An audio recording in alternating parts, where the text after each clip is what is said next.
ओम शांति। 10 नवंबर 2021 बाबा के आज के महावाक्य हैं। बाबा समझाते, मीठे बच्चे, भारत सभी का तीर्थ स्थान है, इसलिए सब धर्म वालों को भारत तीर्थ की महिमा सुनाओ, सबको संदेश दो। प्रश्न है, किस पुरुषार्थ से तुम्हारी अंतमति सो गति होगी, निंद्रा जीत बन जाएंगे। बाबा समझाते, रात को जब सोने जाते हो तो पहले बाप और वर्षे को याद करो, स्वदर्शन चक्र फिराते रहो। जब नींद आए तो सो जाओ, फिर अंतमति सो गति हो जाएगी। सवेरे उठेंगे तो वही पॉइंट याद आती रहेगी। ऐसा अभ्यास करते तुम नींद को जीतने वाले बन जाएंगे। जो करेगा सो पाएगा। करने वालों की चलन प्रसिद्ध होती जाती है। तो बाबा आज युक्ति बता रहे हैं, कैसे हम निंद्रा जीत बने, कैसे अंतमति सो गति होगी। बाबा ने कहा, जब हम रात को सोने जाते हैं तो बाप और वर्षे को याद करते स्वदर्शन चक्र फिराते हुए सो जाएं। इससे बाबा कहते, जब हम सुबह अमृत वेले उठेंगे तो यही पॉइंट्स याद रहेगी। अमृत वेला शक्तिशाली होगा। इसी अभ्यास से बाबा कहते, हम बच्चे निंद्राजीत बन जाएंगे। गीत है, जो पिया के साथ है। ओम शांति। जो पिया के साथ है। अब दुनिया में बाप तो बहुत हैं, परंतु उन सबका बाप रचयिता एक ही है। वही ज्ञान का सागर है। ज्ञान से ही सद्गति होती है। सद्गति भी मनुष्य की तब होती है जब सत्युग की स्थापना होनी हो। बाबा को ही कहा जाता है सद्गति दाता। जब जब संगम का समय हो तब तो ज्ञान सागर आकर सद्गति में ले जाए। इस समय दुर्गति तो सबकी है। दुर्गति भी सबकी एक जैसी नहीं होती। सबसे प्राचीन भारत है। भारतवासियों के ही 84 जन्म गाए हुए हैं।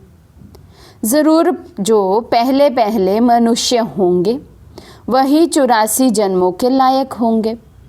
देवताओं के 84 जन्म तो ब्राह्मणों के भी 84 जन्म, क्योंकि ब्राह्मण सो देवता बनते हैं। तो बाबा कहते, यदि देवताओं के 84 जन्म हैं तो नीचे से गिने तो ब्राह्मणों के भी 84 जन्म हुए। तो चाहे सतयुग से पहला जन्म गिने या फिर संगम युग से पहला जन्म गिने, बाबा कहते 84 जन्म है। मुख्य को ही उठाया जाता है। बाप ब्रह्मा द्वारा नई सृष्टि रचने के लिए पहले पहले सूक्ष्म लोक रचते हैं, फिर नई सृष्टि की स्थापना होती है। इस संगम युग पर बाबा सूक्ष्म वतन की रचना रचते हैं और इसी संगम पर फिर बाद में जब हम बच्चे पुरुषार्थ कर लेते हैं, युग परिवर्तन होता है तो सतयुग आ जाता है। त्रिलोकीनाथ एक बाप है, बाकी उनके बच्चे भी अपने को त्रिलोकीनाथ कह सकते हैं। यहाँ तो बहुत मनुष्यों के नाम भी रखवा दिए हैं त्रिलोकीनाथ। डबल देवताओं के भी नाम रखवाए हैं, गौरी शंकर, राधे श्याम। अब राधे कृष्ण अलग अलग राजाई के थे। जो अच्छे बच्चे हैं उनकी बुद्धि में बहुत अच्छी पॉइंट्स की धारणा रहती है। जो होशियार डॉक्टर होगा उनकी बुद्धि में बहुत दवाइयाँ होंगी। यहाँ भी रोज़ नई नई पॉइंट्स निकलती जाती हैं। जिनकी अच्छी प्रैक्टिस होगी वे नई नई पॉइंट्स धारण करते होंगे।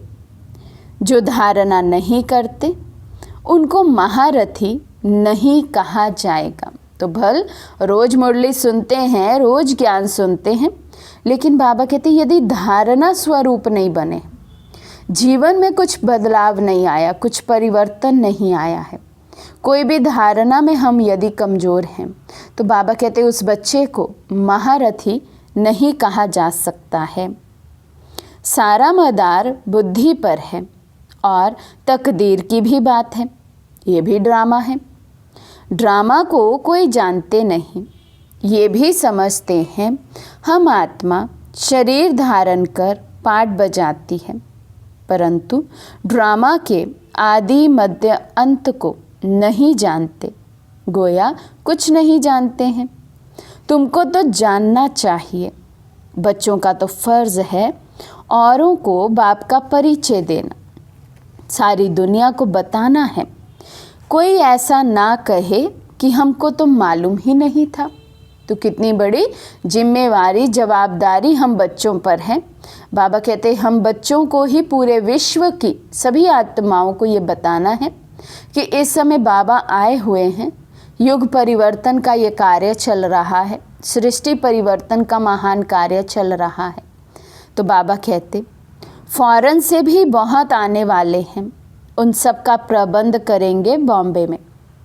तो देखें साकार में बाबा कैसे कैसे प्लानिंग बता रहे हैं, जबकि उस समय तक फॉरेन की कोई ऐसी अभी सेवा शुरू नहीं हुई थी। लेकिन साकार में भी बाबा कैसे सभी बच्चों का आह्वान कर रहे, सभी बच्चों को साकाश देते थे। तो बाबा कह रहे हैं उनका प्रबंध उस टाइम के अकॉर्डिंग बाबा ने कहा बॉम्बे में करेंगे। वे लोग तो समर्थ भी हैं, पैसे तो उन्हों के पास बहुत हैं। शिव को अपना बड़ा गुरु तो मानेंगे ना, इसलिए समझाया जाता है। इन धर्म पिताओं का भी कुछ पाठ है। बच्चों ने शुरू में साक्षात्कार किया था। ये क्राइस्ट, इब्राहिम आदि सब आएंगे मिलने, तो उनकी फील्ड बनानी चाहिए। सब टूरिस्ट आदि बॉम्बे में आते रहते हैं। भारत सबको बहुत खींचता है। असुल भारत बाप का बर्थ प्लेस है। फिर सब में भगवान कहने से बेहद के बाप का महत्व गुम कर दिया है। अब तुम समझाते हो कि भारत सबसे बड़ा तीर्थ स्थान है। बाकी सब पैगंबर आते हैं अपना धर्म स्थापन करने, उनके पिछाड़ी फिर उनके धर्म वाले भी आते हैं। अब है अंत। कोशिश करते हैं हम वापस जाएं, परंतु पूछो उनसे तुमको यहाँ लाया किसने? क्राइस्ट ने क्रिश्चियन धर्म स्थापन किया, क्या उसने तुमको खींचकर यहाँ लाया? अभी सब तंग हो गए हैं वापस जाने के लिए। सब आते ही हैं पाठ बजाने, पाठ बजाते बजाते आखिरी दुख में आना ही है। फिर दुख से छुड़ाए सुख में ले जाना बाप का ही काम है। तो बाबा कहते हैं हर एक आत्मा पाठ बजाते बजाते नीचे उतरती आती है, दुख भोगती है। फिर बाबा का ही ये फ़र्ज़ है, बाबा का ही ये कर्तव्य है कि दुखी अशांत आत्माओं को अपने घर वापस मुक्ति धाम में ले चले।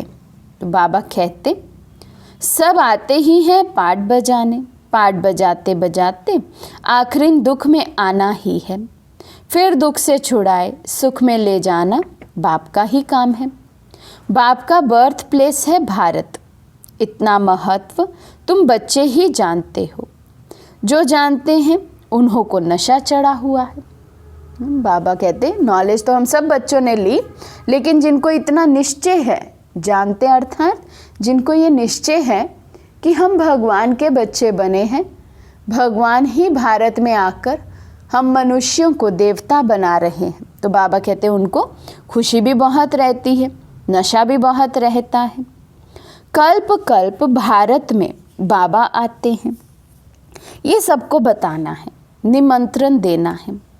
रचना की नॉलेज को कोई भी जानते नहीं, तो ऐसा सर्विसेबल बनकर अपना नाम बाला करना चाहिए। ये मेला सब तरफ जाएगा, तो जो तीखे बच्चे हैं उनकी मदद मांगते रहते हैं, उन्हों के नाम जपते रहते हैं।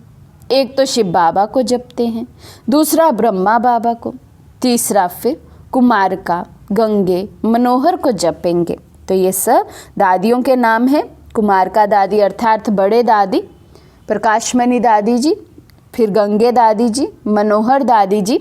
बाबा इन सबको याद कर रहे हैं कि ये ऐसे माइक बच्चे हैं बाबा के, जो कहीं पर भी मेला प्रदर्शनी आदि होती है तो इन बच्चों को बुलाया जाता है सेवा के लिए।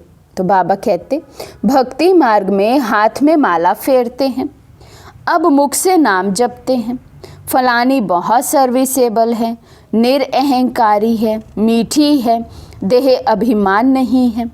कहते हैं ना, धूरते धुराएं, अर्थात स्नेह दो तो स्नेह मिलेगा। अब बाप कहते हैं तुम दुखी बने हो, तुम मुझे याद करेंगे तो मैं भी मदद करूँगा।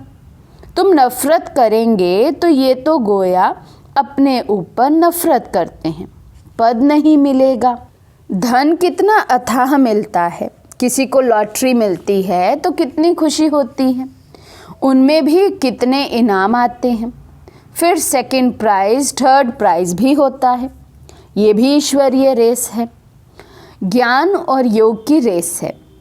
जो उनमें तीखे जाएंगे वही गले का हार बनेंगे और तख्त पर नज़दीक बैठेंगे। तुम सब हो कर्म योगी, अपने घर को भी संभालो। क्लास में 1 घंटा पढ़ना है, फिर घर में जाकर रिवाइज करना है। स्कूल में भी ऐसे करते हैं ना, पढ़कर फिर घर में जाकर रिवाइज करते हैं। बाप कहते हैं 1 घड़ी आधी घड़ी, दिन में 8 घड़ी होती है, उनमें भी बाप कहते हैं 1 घड़ी, अच्छा आधी घड़ी। 15-20 मिनट भी क्लास में पढ़कर धारणा कर, फिर धंधे धोरी में चक्र लगाओ। आगे तुमको बाबा बिठाते थे तो बाप की याद में बैठो, स्वदर्शन चक्र फिराओ। याद का ज्ञान तो था ना। तो बाबा कितना पक्का करा रहे हैं मॉर्निंग क्लास के लिए। बाबा कहते हैं सेवा केंद्र पर जाकर, क्लास में जाकर पढ़ना है हमें, कुछ भी हो जाए, कितना भी हम बिजी हैं। धंधा धोरी की भी बाबा कहते चक्र में बाद में पढ़ना है, लेकिन पहले हमें 1 घंटा जाकर मॉर्निंग क्लास में रेगुलर होना है, पढ़ाई पढ़नी है, बाबा की याद में बैठना है, स्वदर्शन चक्रधारी बनना है, स्वदर्शन चक्र फिराना है। तो बाबा कहते कुछ पद पाएंगे। बाप और वर्षे को याद करते, स्वदर्शन चक्र फिराते, जब देखो नींद आती है तो सो जाओ। पहले बाबा ने मॉर्निंग क्लास पक्की कराई, अभी बाबा रात को सोने की युक्ति बता रहे हैं, किस तरीके से हम रात को सोएं तो फिर जो हमारा अमृत वेला बहुत पावरफुल हो, हमारी स्थिति दिन भर में बहुत अच्छी बनी रहे। तो बाबा कहते फिर अंत मति सो गति हो जाएगी, फिर सवेरे उठेंगे तो वही पॉइंट्स याद आती रहेगी। ऐसे अभ्यास करते करते तुम नींद को जीतने वाले बन जाएंगे, जो करेगा सो पाएगा। बाबा कहते मैंने तो युक्ति बता दी, सब बच्चे सुनेंगे युक्ति, लेकिन निंद्राजीत बनेगा कौन, पाएगा कौन? जो इस युक्ति को यूज़ करेगा, जो करेगा सो पाएगा। करने वाले का देखने में आता है, चलन प्रसिद्ध होती है, देखा जाता है ये विचार सागर मंथन करते हैं, धारणा करते हैं, कोई लोभ आदि तो है नहीं। ये शरीर पुराना है, इनका भी बहुत ख्याल नहीं करना है। ये ठीक भी तब रहेगा जब ज्ञान योग की पूरी धारणा होगी। तो बाबा कहते शरीर को भी कुछ ना कुछ होता रहेगा, लेकिन कब स्वस्थ रहेगा? जब ज्ञान योग की पूरी धारणा होगी, क्योंकि ज्ञान योग की धारणा से ही तो हमारे विकर्म विनाश होंगे, नहीं तो विकर्मों की सजा भोगनी पड़ेगी। तो अर्थात शरीर को कुछ ना कुछ होता रहेगा।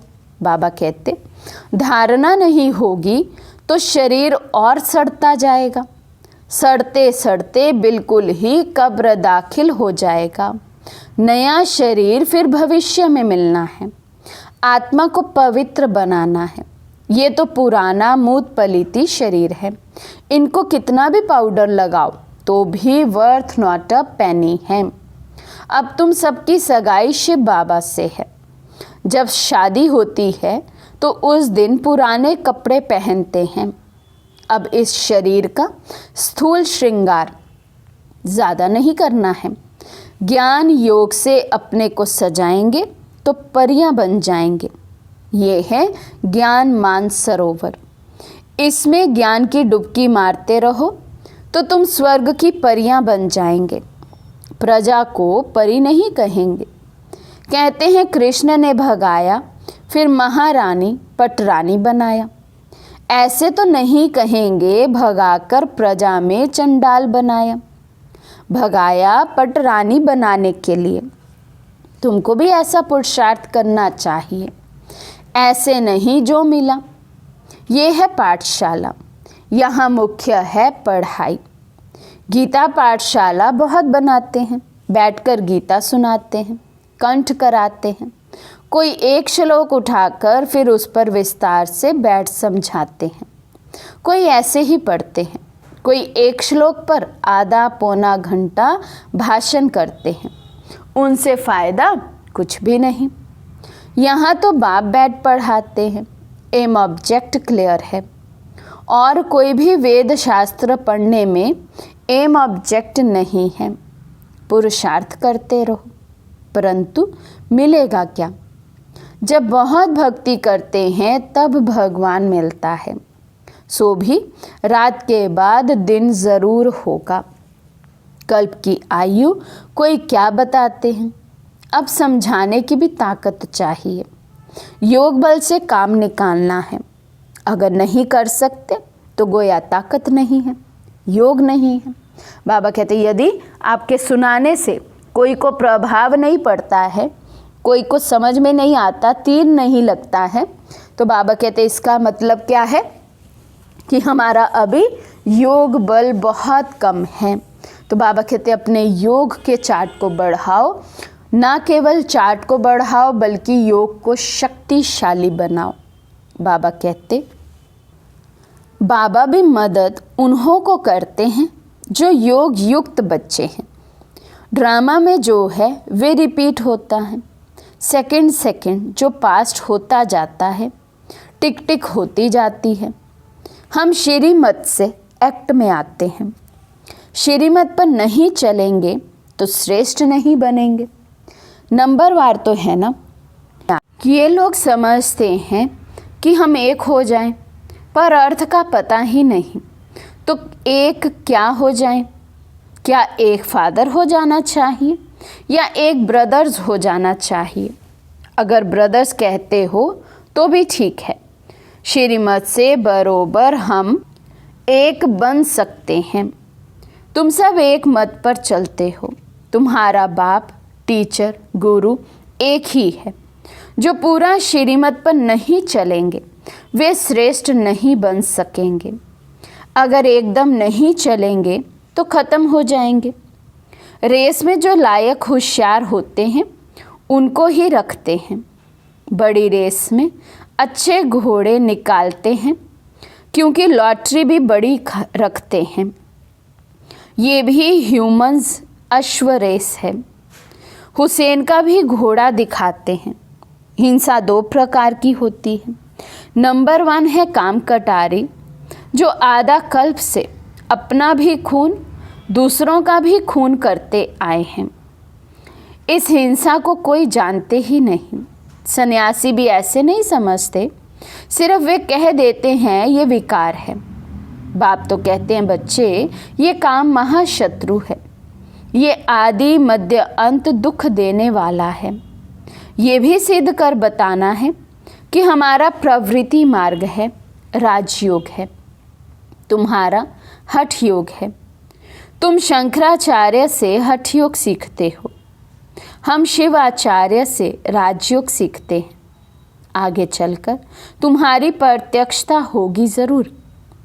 कोई प्रश्न पूछते हैं तो देवताओं के 84 जन्म 5000 वर्ष में हुए, क्रिश्चियन के कितने हुए? क्राइस्ट को 2000 वर्ष हुए। अब हिसाब करो उनके एवरेज कितने जन्म हुए? 30-32। ये तो क्लियर है। जो बहुत सुख देखते हैं वे बहुत दुख भी देखते हैं, और धर्म वालों को कम सुख कम दुख मिलता है। एवरेज का हिसाब निकालना है। मुख्य जो प्रेस्पेरेटर हैं उनका जन्म निकालेंगे। पीछे जो आते हैं वे थोड़े थोड़े जन्म लेते हैं। बुद्ध का, इब्राहिम का भी हिसाब निकाल सकते हैं, करके 1-2 जन्म का फ़र्क पड़ेगा।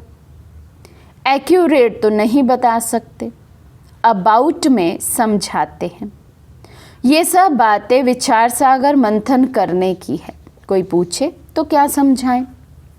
फिर भी बोलो, पहले बाप को याद करो, क्योंकि बाप से वर्षा लेना है। जन्म जितने लिए होंगे उतने ही लेंगे। बाप से वर्षा लो, अच्छी रीति समझाना है। बाबा कहते मेहनत का काम है। बच्चे बॉम्बई में बहुत मेहनत कर रहे हैं, क्योंकि उनको बहुत सक्सेसफुल होना है। इसमें बुद्धि चाहिए। बाबा के धन से बहुत लव चाहिए। कोई तो धन नहीं लेते, अरे ज्ञान रतन लो और धारण करो, तो कहते हैं हम क्या करें, हम समझते नहीं समझते तो तुम्हारी भावी। क्या कह रहे बाबा? बाबा कहते ज्ञान धन देते रहते हैं बच्चे तो, लेकिन कोई कोई आत्माएं दुनिया में ऐसी हैं जो ज्ञान धन भी लेती नहीं हैं। कहते हैं हम क्या करें, हमें कुछ समझ में ही नहीं आता है। तो बाबा कहते फिर नहीं समझ में आता तो तुम्हारी भाभी, जैसे कह देते तुम्हारी किस्मत। तो बाबा तो आया है किस्मत बनाने के लिए, ये भी समझ में नहीं आता है किसी को, तो फिर बाबा भी छोड़ देते हैं। फिर बाबा कहते हैं ड्रामा की भाभी या तुम्हारी किस्मत। अच्छा, मीठे मीठे सिकिलर दे बच्चों प्रति माता पिता बाप दादा का याद प्यार और गुड मॉर्निंग। रूहानी बाप की रूहानी बच्चों को नमस्ते। हम रूहानी बच्चों की रूहानी बाप दादा को दिलवा जान सिकवा प्रेम से नमस्ते नमस्ते नमस्ते जी। धारणा के लिए मुख्य सार। फर्स्ट पॉइंट, शरीर को ठीक रखने के लिए ज्ञान योग की धारणा करनी है। किसी भी चीज़ का लोभ नहीं रखना है। इस ज्ञान योग से सजना है, स्थूल श्रृंगार से नहीं। सेकंड पॉइंट, एक घड़ी आधी घड़ी पढ़ाई अवश्य पढ़नी है। ज्ञान और योग में रेस करनी है। आज का वरदान है, सर्व के दिलों के राज को जान, सर्व को राजी करने वाले सदा विजयी भव। सर्व के दिलों के राज को जान, सर्व को राजी करने वाले सदा विजयी भव। विजयी बनने के लिए हर एक के दिल के राज को जानना है। किसी के मुख द्वारा निकलने वाले आवाज़ से उसके दिल के राज को जान लो तो विजयी बन सकते हो। लेकिन दिल के राज को जानने के लिए अंतर्मुखता चाहिए। जितना अंतर्मुखी रहेंगे उतना हर एक के दिल के राज को जानकर उसे राज़ी कर सकेंगे। राज़ी करने वाले ही विजयी बनते हैं। स्लोगन है, वैराग्य ऐसी योग्य धरनी है जिसमें जो भी फल डालेंगे वे फलीभूत अवश्य होगा। वैराग्य ऐसी योग्य धरनी है जिसमें जो भी फल डालेंगे वे फलीभूत अवश्य होगा। अच्छा, ओम शांति।